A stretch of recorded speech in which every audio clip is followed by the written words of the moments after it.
On the misty land of Kaobang, where streams babble year-round and mountains seem to carry the sky on their backs, a young Thai boy grew up amidst poverty, war, and a longing for freedom. His name was Van Dan, a name as simple as the earth itself, yet it would later become an immortal symbol of sacrifice in the resistance against the French. He was slender, with bright eyes and a love for his country that grew with every step he took alongside the local guerrilla forces. At 16, while many children were still playing beneath the village bamboo trees, Van Dan donned a soldier's uniform and carried a rifle bigger than his body, stepping into the battlefield as if stepping into destiny. Not everyone is born into a time they can choose. But Van Dan chose to live in a way that his era would never forget his name.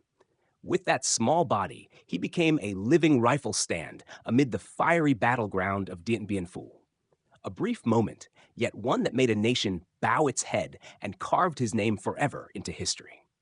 On a misty mountainside in Tri Phuong Commune, Trung Cang District, where the Kaobang border seems to sleep in the sound of the wind and the green forest, a boy was born in 1931 into a poor Tay family. He was named Van Dan, a name as rustic as the old wooden house, as the indigo shirt his mother stitched with every thread. Dan's childhood had no city games, no innocent laughter beneath village banyan trees. He grew up in days of war, of fleeing in the night from French raids, of afternoons when his mother cried because there was no rice left in the jar. But in his eyes, there was always something glimmering, like a faint flame burning steadily through the mountain winter. From a young age, Dan knew loss. Once, he quietly picked up a still glowing bomb shard after a raid, his hand scorched but his eyes unmoved. To him, war wasn't just gunfire. It was a scar across childhood, the moan of a neighbor taken away, the fitful sleep between two escapes. At 16, while many were still struggling to make a living, Dan decided to join the local guerrilla force. No one persuaded him, no one forced him, only his heart urged him on. In his first moment wearing the faded soldier's uniform and holding the rusty rifle, Dan stood upright, looking to the mountains. I will fight, not just for my family, but for so many others. He became a liaison, then a full-fledged soldier. Through mountains and rivers, Dan trained his steel will, his bravery, and a heart unafraid of sacrifice. To his comrades, he was quiet, but when he smiled, the dimple on his left cheek appeared clearly, a gentle smile amid a brutal battlefield. No one could have predicted that the slender Thai boy from a remote village would one day make a whole nation bow its head in remembrance, with his very back, becoming a living rifle stand in the smoke and fire of his final battle, the historic battle and the immortal death. In the spring of 1954, amidst the misty, war-torn mountains of the Northwest, the Dien Bien Phu campaign entered its most intense phase. Young men and women from every corner of the country were ordered to march toward the Dien Bien Basin, soon to witness an epic carved into the mountain rock. At that time, Van Dan was already a deputy squad leader of Company 674, Battalion 251, Regiment 174. Barely in his 20s, his face had grown stern during every military briefing. He was no longer the shy boy clutching a rusty rifle, but a quiet commander whose eyes lit up whenever distant artillery thundered. On March 17, 1954, his unit received orders to attack Him Lam, one of the 3 strongest French outposts in Dien Bien. Dawn had yet to break, and the drizzle fell like a shroud of mourning. The soldiers crawled close to the ground, silently weaving through earth mounds and rocky slopes. Suddenly, gunfire erupted, then exploded into a storm. Bullets tore through the darkness like ripping fabric. In the fiery battlefield, his squad's machine gun, the most vital source of cover fire, had its stand broken. In that moment, even a pause of a few seconds could mean the deaths of many comrades.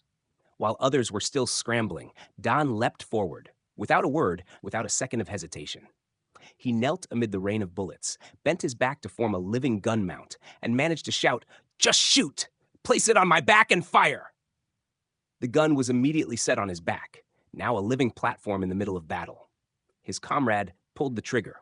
Bullets burst from Dan's back, volley after volley shaking the enemy trenches. He braced himself, back arched like a bowstring, holding up the entire fight. And then, a bullet struck him straight in the chest. He collapsed, without uttering another word. That young soldier was gone, but his back had borne a piece of history. His blood soaked the earth, and the victory that day was in part thanks to his sacrifice. No one could forget that moment. The soldier with the gentle face, the dimpled smile on his left cheek, had become immortal. Not through any statue or medal, but through his very story of living, fighting, and falling, as the truest kind of hero. The legend lives on, and the nation's tribute. After the battle at Himlam, the battlefield fell silent again. The gunfire faded, leaving behind the acrid smell of gunpowder, smoking bomb craters, and bodies that had yet to be named. In a corner of the trench, Bay Van Dan's body lay on its side, face down on the ground, his hand still gripping a blood-soaked corner of a soldier's uniform, as if he had never left his combat position. His comrades found him, stunned into silence, unable to weep. They lifted him, the young soldier, their comrade in arms, the one who had become a living gun mount so they could hold the line. No one spoke a word. In each soldier's eyes that day, he had become immortal. After the complete victory at Dien Bien Phu, when news of his death reached the rear, the entire village of Tri Phung was shaken. His aging mother no longer cried. She simply hung an indigo scarf before the altar and placed a small slip of paper that read just 2 lines. Dan is gone. He left so our whole village could live. In 1955, President Ho Chi Minh posthumously awarded him the highest honor, Hero of the People's Armed Forces. The image of the soldier who used his own body as a gun mount was written into books, featured in propaganda posters, carved into stone, and etched into the hearts of millions of Vietnamese people. From the border villages to distant deltas, the name Bay Van Dan echoed not just as a person's name, but as the name of an ideal. Generations of students studied his story. Countless statues were erected in his likeness, not to deify him, but to remind everyone. There are lives that burn briefly but shine like an eternal sacred flame.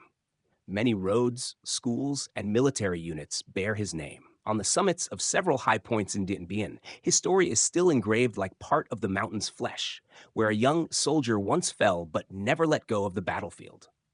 Today, amid the busyness of modern life, the name Bay Van Dan still echoes like a quiet call. Live not just for yourself, but so the nation may stand tall. As time passes, the war has faded into the distance, more than half a century behind us. The once devastated battlefields are now covered in tender green grass, the Him Lam Hills ablaze with forest flowers each spring. Today's generation grows up in peace, in bright classrooms, amidst laughter and joy. Yet within that serenity, his name, Bay Van Dan, still burns like a quiet flame, never extinguished. He left behind no diary, no letters to the rear, no final words before his death.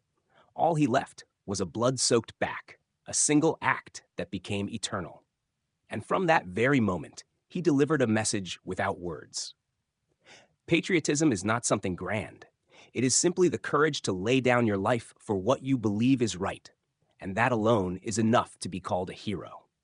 In this new era, where young people hold phones more than books, where the pressures of life can make us forget our roots, the example of Bay Van Dan holds immense value. Not to repeat his sacrifice, but to remind us. To live is not merely to survive. It is to be worthy. Bay Van Dan taught us the lesson of courage, not the absence of fear, but the will to move forward despite knowing there may be no way back.